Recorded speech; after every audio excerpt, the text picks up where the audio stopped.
så är då nästa inslag. Det är Sarah Giersing från Danmark. Så jag tänkte köra en introduktion av henne på engelska.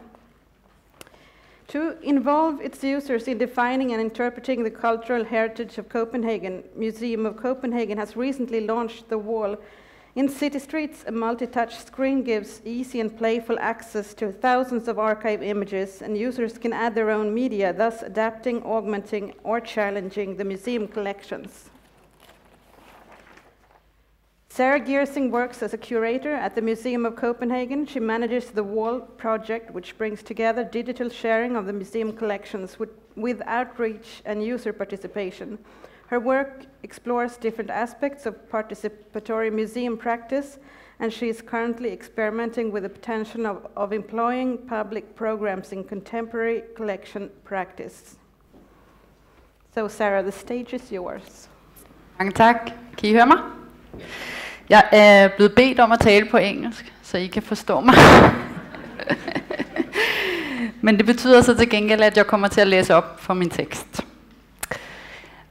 So, I think just having heard the two previous talks, I will begin with apologizing if you feel that I repeat anything, perhaps even to the point of stating the obvious.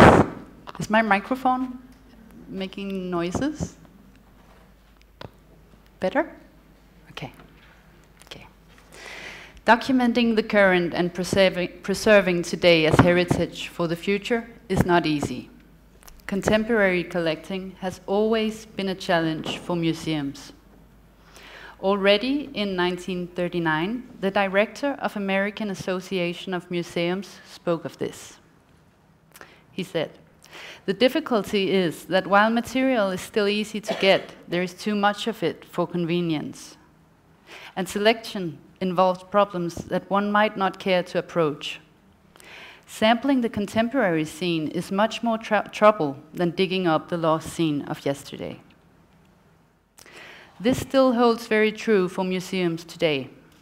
However, since 1939, a lot has happened to a perception of history and heritage. Since the 1960s, the idea of history in the singular has been severely challenged by several currents from oral history to postmodernism. Oral history served to change both the content of history and the purpose of history itself. It shifted the focus of history from politics and economics to give back a central place to the people who made and experienced history, as it has been put. This especially broke ground for including the lives of those otherwise invisible groups like workers, women, and non-whites. And postmodernism managed to question at least the so-called grand narratives, heralding history as debatable, subjective, and multivocal. These currents have not made collecting any easier.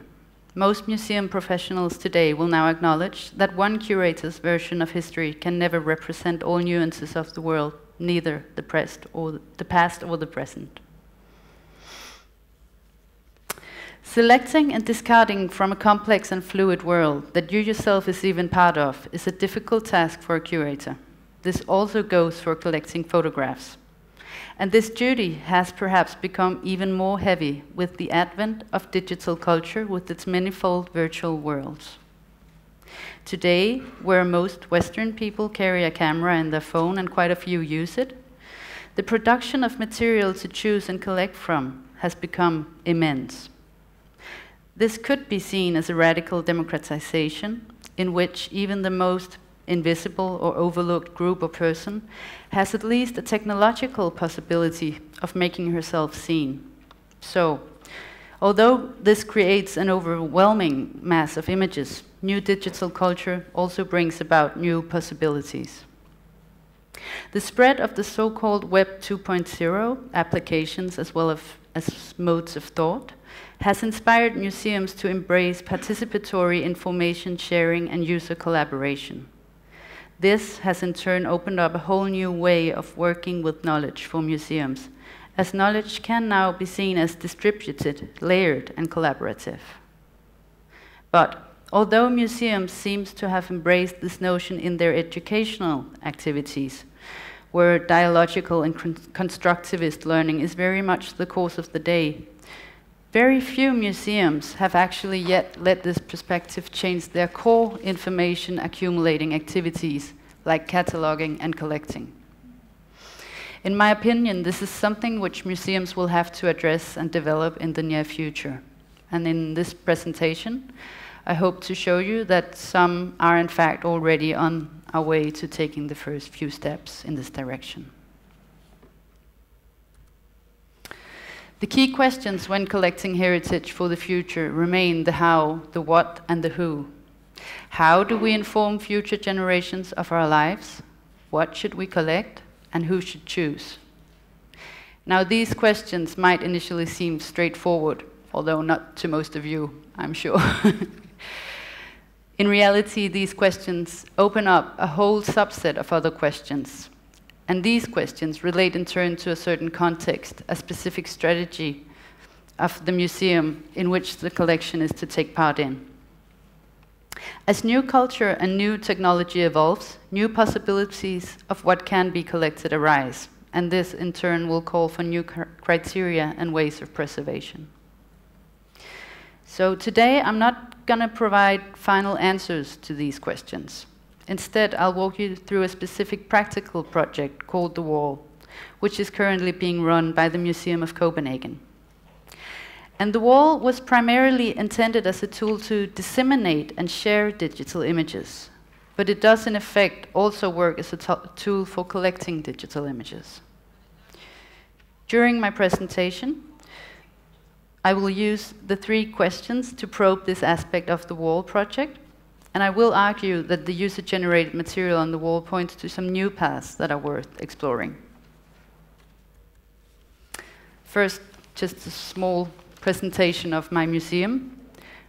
It's a city museum in Copenhagen, and we aim to provide the citizens of Copenhagen with access to and a sense of ownership of the cultural heritage of the capital.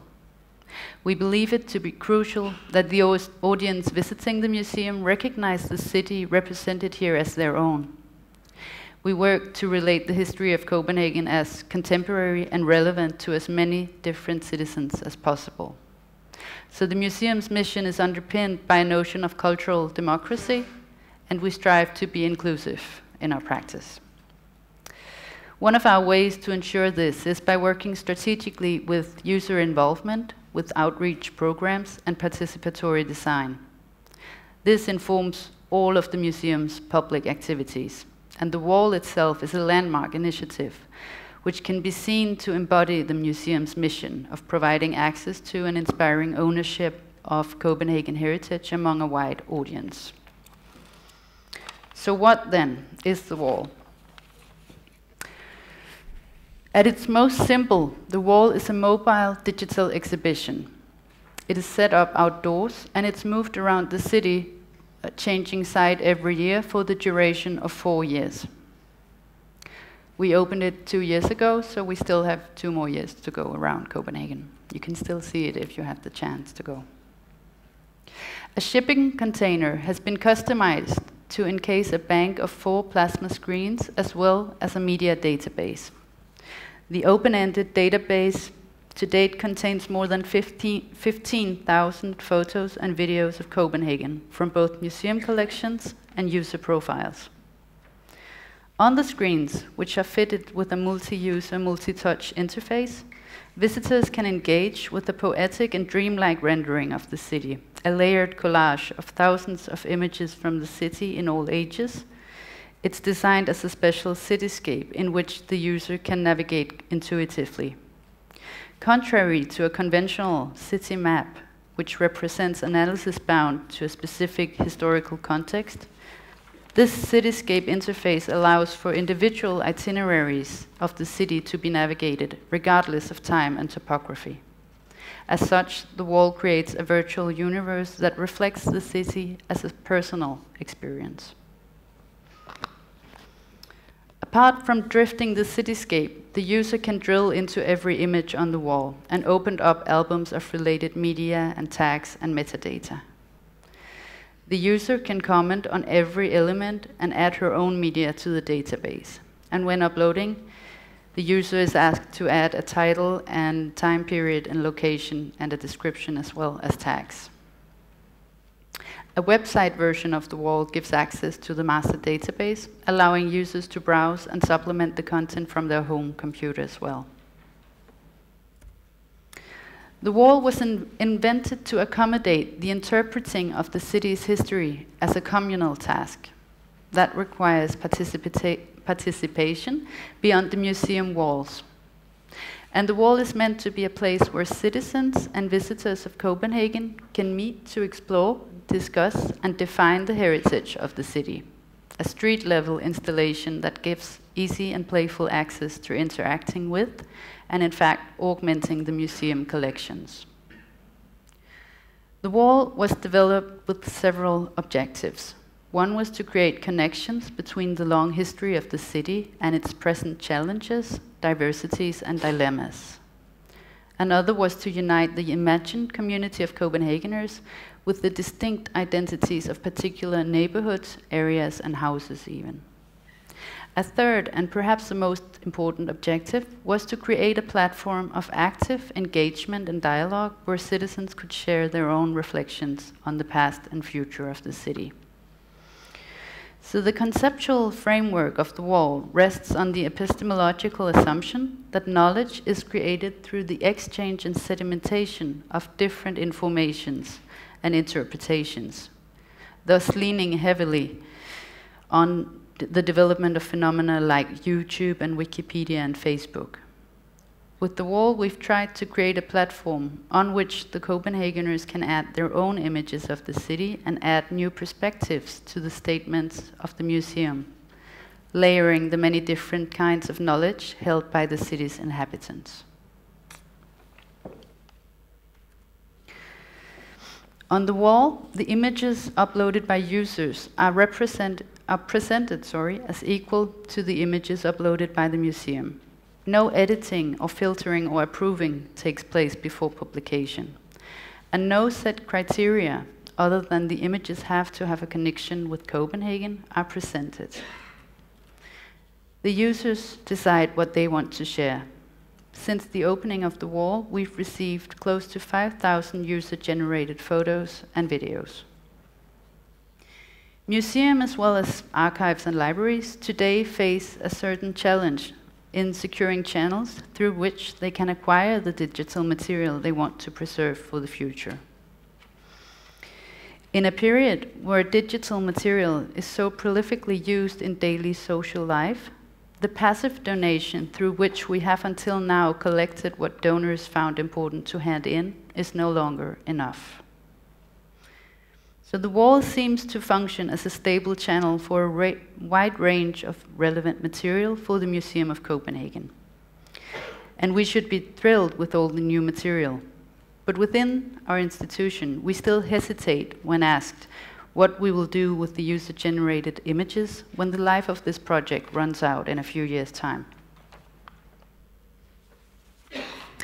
The hesitation is not only caused by the fact that we as museum professionals now have to deal with non-expert material, although I think this might actually play quite a large role, however subconscious. It is also due to the rather complex issues arising from the rapid technological change and development of new digital cultures that we witness in these years. It's about compression and the sustainability of the various media. What resolution are the images received in? Which formats? Will they even be readable with future technology in 10, 20, 100 years' time? And then, of course, it's about the sheer mass and the question of originality. The internet is crawling with visual data, and the pictures are relentlessly copied and copied again. Digital pictures are cluttering our common virtual domains and private hard drives. So why should we also spend precious resources preserving copies of them in a museum? And then I have not even touched on intellectual property rights, which are of course also a major worry issue for the museum when collecting images. However, try for a moment to disregard the problems, which admittedly are big and hovering, and try to look at the bright side. As a new visual culture is spreading, new advantages are presenting themselves.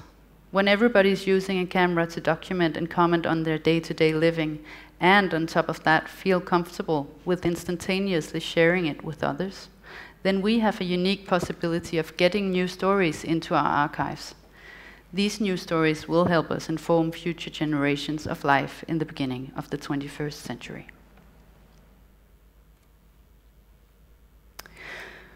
The Museum of Copenhagen's Picture Archive holds more than 400,000 images that illustrate the history and topography of Copenhagen. In theory, the time period covered by this collection should include recent history. But in reality, the main part of the photos in the archive originates from the period 1880 to the 1950s. The majority of photos were collected before the 1980s, and the ordering of the archive betrays the intended function of the images. Everything in that archive is sorted topographically and filed according to what street the image was captured in. The photographs depict mainly buildings, street, and landmarks of the city, often spaces which are gone today. One could argue that the Copenhagen which is represented in this archive is a black and white rendering of wie es eigentlich gewesen ist. The photos in the collection are kept as truth-bearing documents that bear witness to a bygone past. So let's consider my 3 questions regarding the what, the how, and the who for the existing picture archive. It quickly becomes obvious that the criteria by which these documents have been judged as worthy of collection were centered on authenticity, authority, and the inherent quality of each photograph, be it technical or artistic. The photos in the archive were shot by professionals. They were selected by a curator who was supposed to be an expert on the city's historical transformation. And the city these photographs can inform us of is by and large reduced to its physical structures, its bricks and its pavings. Our current collection is good and it holds many wonderful pictures, but we often find that we lack the right image. That is to say, the images we need to relate the city's history in a way that is consistent with the museum mission that I referred to earlier. This happens whenever we are dealing with humans rather than houses, and as in most of our current activities and exhibitions. Due to our mission statement, the topics we address also need to be explored from a contemporary and culturally inclusive perspective, and this is quite hard when the material in the archive is of the traditional type. However, the user images on the wall are of quite a different kind.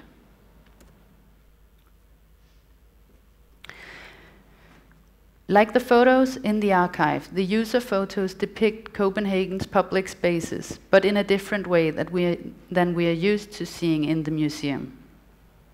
The user-generated images are almost all of them taken by non-professionals. Several of them are manipulated in Photoshop, like this one. This one is called Winter Night, Summer Day, and consists of 2 merged images, both taken from the same place. Obviously, criteria like authenticity and authority and technical quality are quite beside the point here. In fact, if we were to stick to the traditional criteria, it's hard to see how we could justify collecting the user images at all. Instead of looking at this photo as a topographical document, I suggest we consider it as a visual statement. If we try to listen to what the image can tell us about other subjects than mere topography, we might be able to see life in Copenhagen from a new angle. To me, this picture speaks of the Copenhagen climate, the changing seasons, and the dramatic shifts in the weather. Perhaps we usually dismiss talking about the weather as banal. Nevertheless, I'm quite fascinated by the amount of user-generated photos on the wall that have the weather as their main motif. When the first images of rain falling in the streets and rainbows soaring over rooftops appeared, I arrogantly dismissed them as visual clichés that were utilizing the weather elements as mere decoration. However, as more and more of these images were entered, I realized that each of these photos in fact reflects the atmosphere of a certain moment in Copenhagen. They highlight the fact that Copenhagen is a city in which the weather changes markedly, and more important, where weather really matters, because the primary mode of transportation for many city dwellers is bicycling or walking. Being an omnipresent backdrop to everyday life in Copenhagen, the weather is conspicuously out of focus, absent or at least overlooked in the collections. The user material can serve as a corrective to the museological ordering, granting the personal experience a place in collective knowledge of Copenhagen.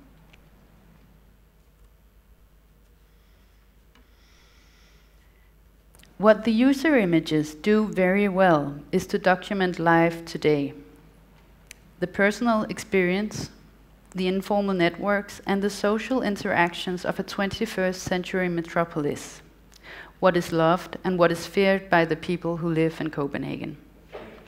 The first image here is from the annual Copenhagen Pride, a parade promoting equal rights for homosexuals and transsexuals, and which has become quite a popular festival event for all Copenhageners.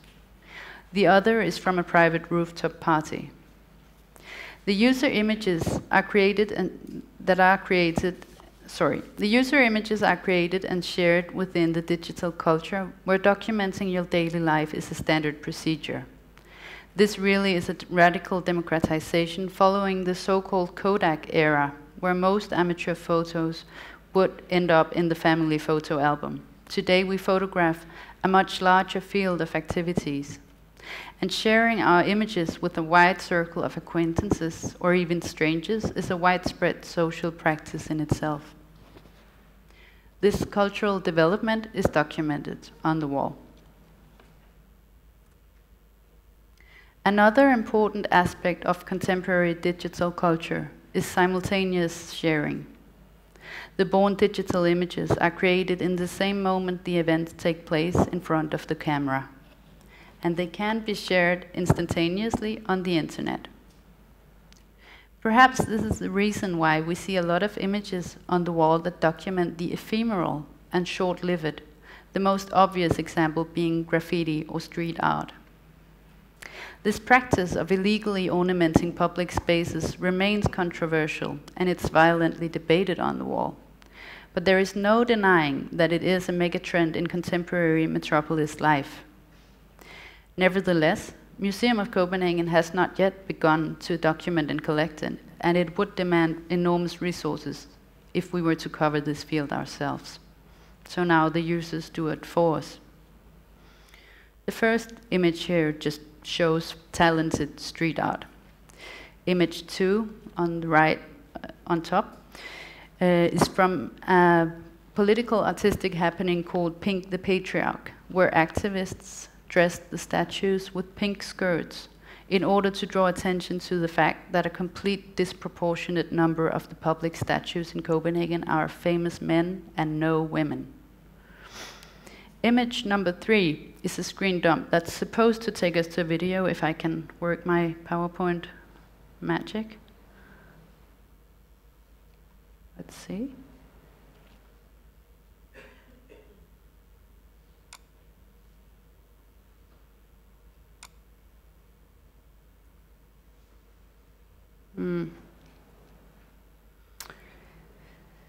Rosi, befri din by, besæt Unus, Wet Velo, XYZ, Rambo 1, KHOs, BSQ, Rest, Wet Had, der alligevel, IG, 69, Nyt Hus, Yo Mofo, Digte Dem, Pippi, Defajon, City, 69, Copycat, 69, Weekend Warriors, 69, 52.200, Dørud, Wet Freedom, Tefas, I Love 69, Wet YP, NTK, Kiljotelli, Rest, PPC, Ale, Ungeren for Life, SMF, Rainbow, Freedom, 69, 69, 69, SMF, Al Magt til Fantasien, Hus Nu, Rabi, Re, NW, FRC, Joss, 69, Bliver, Blå Smølfer, Ungeren Lever, Besæt, Brag, 213, LR, 69, Ulla, Us, 69, Sef, 1, Bra, SMF 69, Wupti 69, Sak 69, I Love 69, SMF, AL, AW 101,8 FM, VR 52, UCD, Neo 69, 101, 52, IG, IGMA, Kampen fortsat, Lovsmadder Liv, 1.3.07, Møgstiv, Ungdomshus overalt, FS, Hus, SOF, OGS, We Won't Stop, NW, Intet Glemt, Verden at Vinde, 69, Sega 69, KA, MSN 52.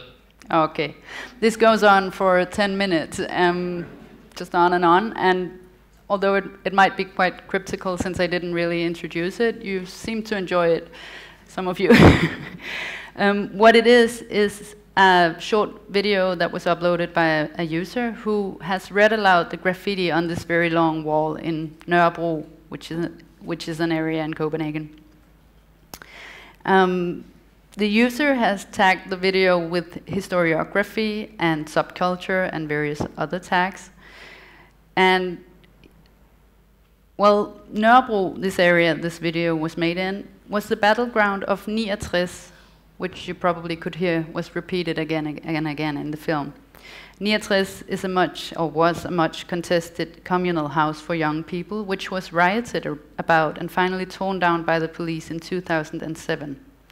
And the empty lot where the house stood, which is just next to this wall, it still remains an emotional ground zero to many young Copenhageners. And the video highlights the purpose of graffiti to actually commemorate this incident in an informal and young way, repeating the name 69 over and over.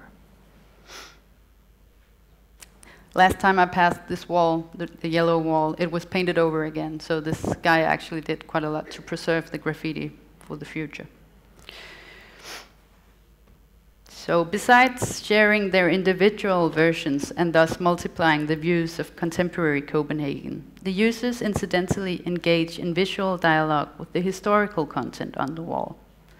The juxtaposition of user images and archive material creates interesting dialogues of what one could call adjacency. Visual dialogues like this are prolific on the wall, and they can contribute both new perspectives to the heritage of Copenhagen and to the history of museological representation. A striking example of this is the bundle of images representing homelessness on the wall.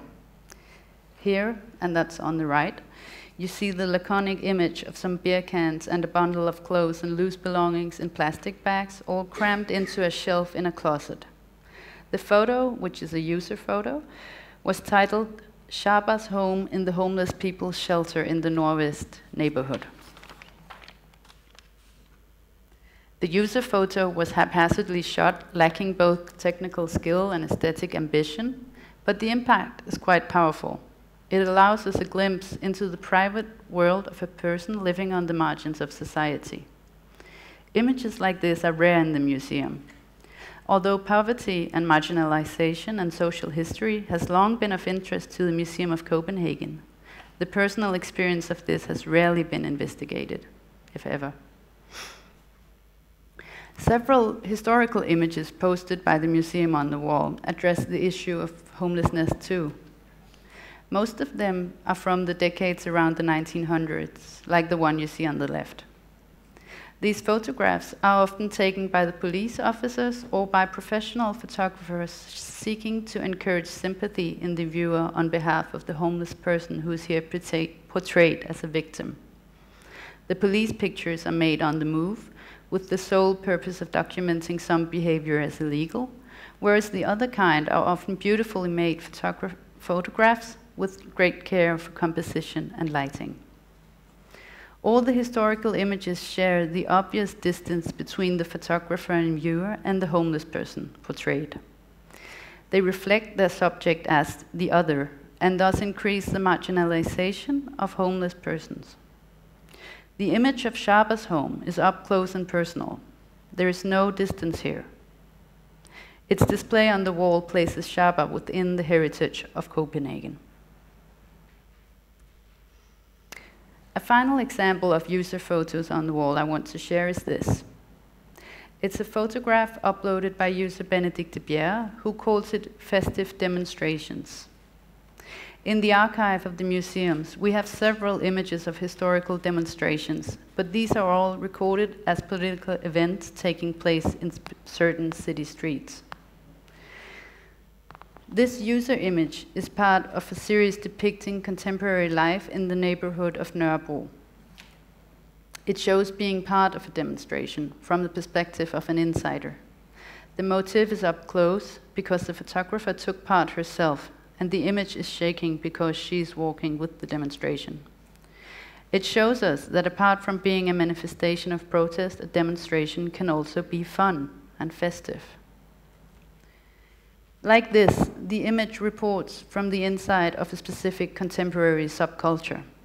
The user is sharing her view of her own city in which she lives and belongs. She's contributing to a certain topography of belonging that cannot be found in the archives.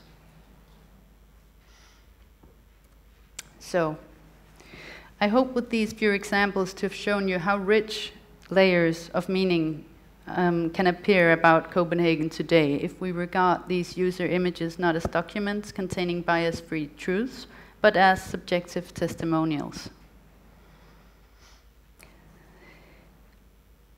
So the user uploads let us glimpse the personal experience of city life today. They convey new layers of meanings that can serve as both corrective and supplement. When focusing on, for instance, street art or graffiti as commemoration, they both document the ephemeral life of the streets and open up new fields of inquiry. But not all user images are interesting to all people. This is an image uploaded by user Lupus, titled "Sigrid has lost her first tooth." Shortly after this image was uploaded, another user commented, "Cute, but what's it to us?" Quite often, in fact, the relevance of specific images to a wider audience is debated on the wall. The definition of cultural heritage is contested and put to trial here. Consensus is not necessarily reached or even sought for. But by using the wall as a framework for collecting, the process in itself becomes transparent. And more importantly, it becomes contemporary and collaborative and dialogical. If we preserve this as a database, including metadata, tags, and discussions, which is what I advocate, we will pass on to the future generation a rich view of contemporary Copenhagen that includes some contrasting images, some contradictions, and multiple perspectives. It's obvious that we need to change our archival criteria in order to absorb this material into the museum collections. Where authenticity and authority and the inherent quality of every image was used to judge the older material, we now can ensure pluralism, diversity, and dialogue. This way, the wall suggests a new way to go about the three key questions I introduced in the beginning. How do we inform the future generations of our lives in the beginning of the 21st century? We can use the wall as a social media where Copenhageners can share their views of life in the city today. What should we collect? We let the users decide what images are worth sharing. And who should choose? The users will discuss the material and their discussions are kept on record. This would not mean that the museum can give up its responsibility to select and preserve future heritage, but it would allow us to share our authority with our users and to let them take part in defining and discussing and interpreting what is worth preserving. I'm about finished with this presentation, but the wall will still be active for at least a few more years. We still have some time to make some decisions as to how and to what extent we're going to collect the user-generated images on it. I hope to have pointed out that there is no doubt in my mind that we should file all the digital data that is slowly entered into the wall. I think we have a new opportunity to get a fuller picture of life in Copenhagen than what we have been able to collect before. Thank you.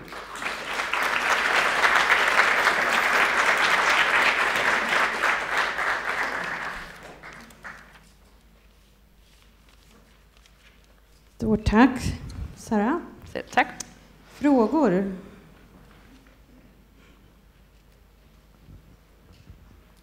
Yeah, you're talking about to get the right photos. How do you, in practice, act to get these right photos? I mean, do you make some information, I mean, on the web that we want these topics or something? No, we don't. We don't actually have any set criteria apart from that it has to be of Copenhagen or related to Copenhagen. So it's full freedom. It's full freedom. What is happening is that some users have taken a special authority to comment if something is entered that is irrelevant in their mind. For instance, when somebody uploads images that are not from Copenhagen, but perhaps from other metropolises, they will instantly write, this is not supposed to be on the wall, etc. So the users are beginning to sort of form their own criteria in a way, but it is still quite free for all. What about the annotation, the description to these photos? Are they very wide? I mean, just 3 words like the tooth or something?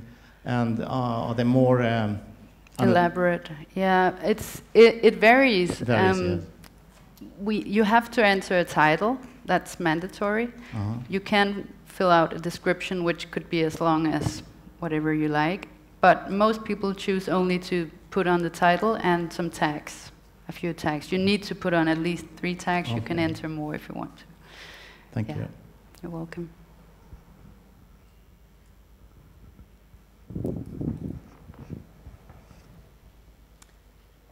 I just wondered, how is the administration around this? How many people are working with it? And, when you say registration? Administration. Administration. Yeah. Well, of course, the whole museum is in some way involved because we use the wall as an interface where we share. Whenever we have a new archaeological excavation, we share the finds, etc. But I'm the one which is managing it on a daily basis and looking after it. And then, of course, we have technical supporters which are on it 24/7. We have cleaners in the street to come and clean it. We have guards to come and open it. So many people are involved. Yeah. Okay, thank you.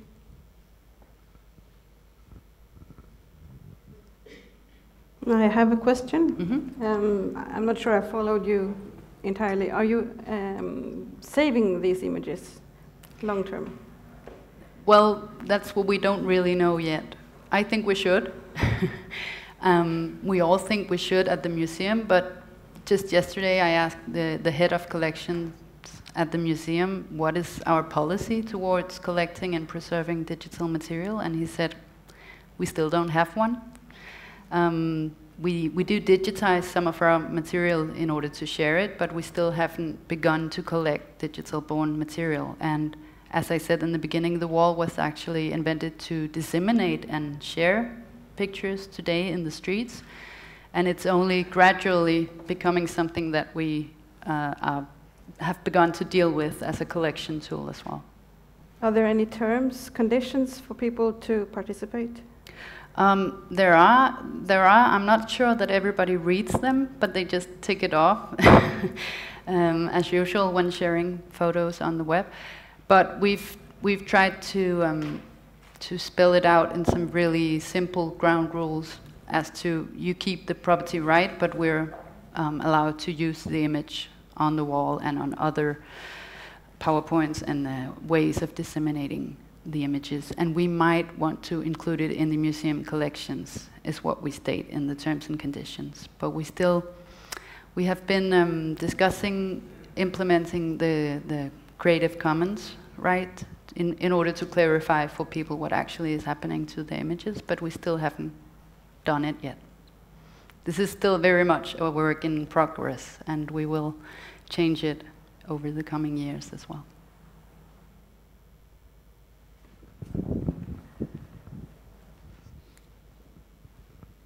Yeah, thank you very much. I think it's an exciting project. I'm wondering more about, first, what are your criteria of success in the long term, above, you know, the interactive and the participatory? Yeah, wondering more what kind of knowledge, what kind of historical knowledge do you feel you are generating, both among the users but also among yourselves as historians? And for instance, I liked how your example of how the contemporary or amateur images went into dialogue with the historical material.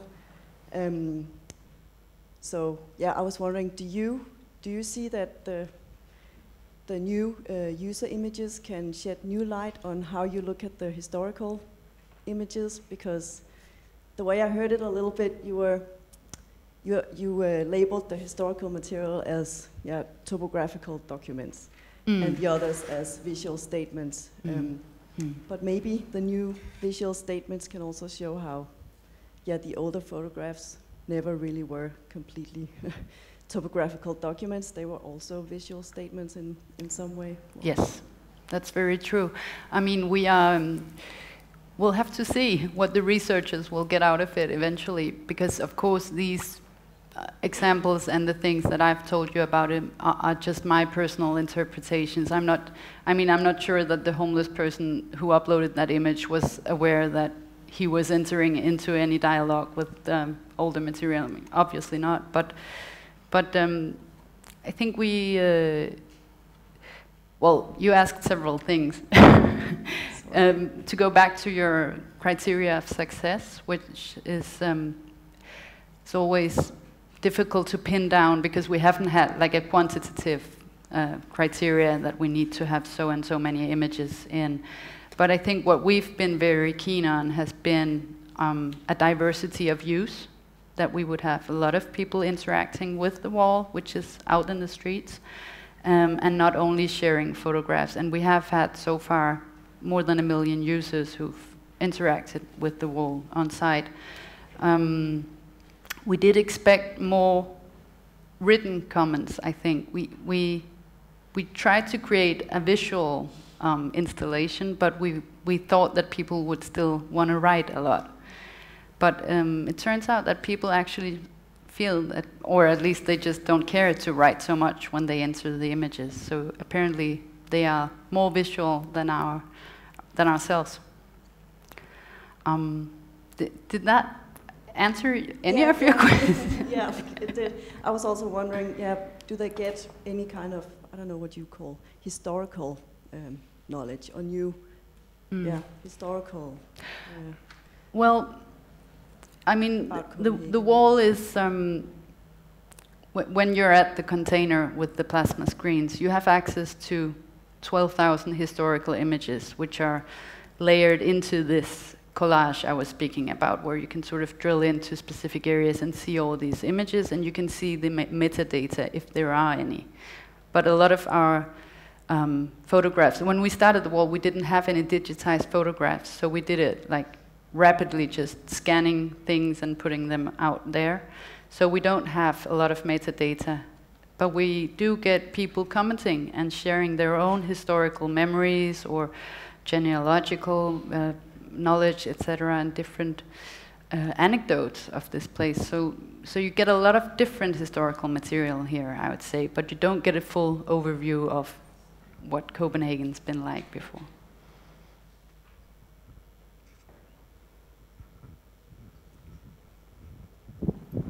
Vi har en fråga till här uppe. Jag kommer med mikrofonen.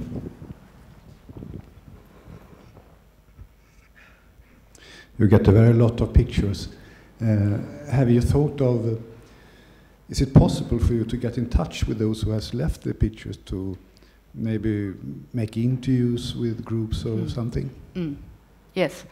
The only thing we register when people put up their photos is an email address that has to be verified. So we do have an email for people. We don't have their names or their age or sex, but we do have an email address. And I have, in some instances, got in contact with the uploaders just to ask, can I use your image in this thing? Or, yeah.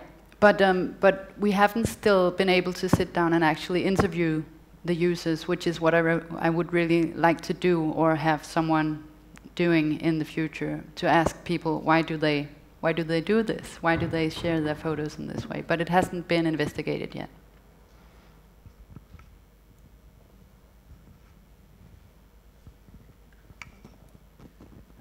This is for Copenhageners, and so I assume it's in Danish. And I'm wondering, you describe it as social media. I'm wondering if you've had material coming in from tourists and visitors, and how this, if you have any sense of how this changes the image of Copenhagen as if you can say anything about Copenhageners versus outside visitors or tourists. I mean, this is their implications. When we talk about social media, we're usually thinking in terms of a global phenomenon that connects people from different places. Yeah. And this seems to have the potential to do that from a very local place. Yeah. Well, so far the wall has proved to be really local in terms of visual material. It's local down to the point where people upload a photograph from their childhood from some area which is now torn down, and then other people find it on the web and start building a community around it and saying, I lived here as well, I lived down the street, etc. So it's really super local, in fact. But since the wall is out in the street, it is actually used a lot by tourists because they have time to stop and explore. So we do get a lot of comments, but those are usually written comments or statements like, wonderful Copenhagen, nice to be here. It's not, I mean, I can see on the web statistics that we do have visitors from abroad, but it's mainly Copenhageners that use it. Absolutely. And as you point out, it is in Danish, it's also in English, but of course when people upload something in Danish or in English, it's just published as it was entered, so it's actually a mix of languages. And some users complain a lot about that, especially Danes who find it difficult to read English posts, but we have decided that the wall should, in practice, be for everybody. And if you prefer to upload something in English or Swedish, it should be published that way.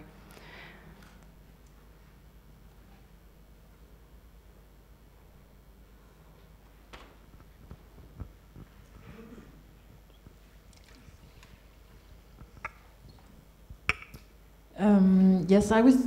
You spoke about the social media, and I was wondering if you have thought about after the wall came up. I don't know when it was first described as a project, but has it evolved? Have you thought of the way that you are also probably could co-work with, or the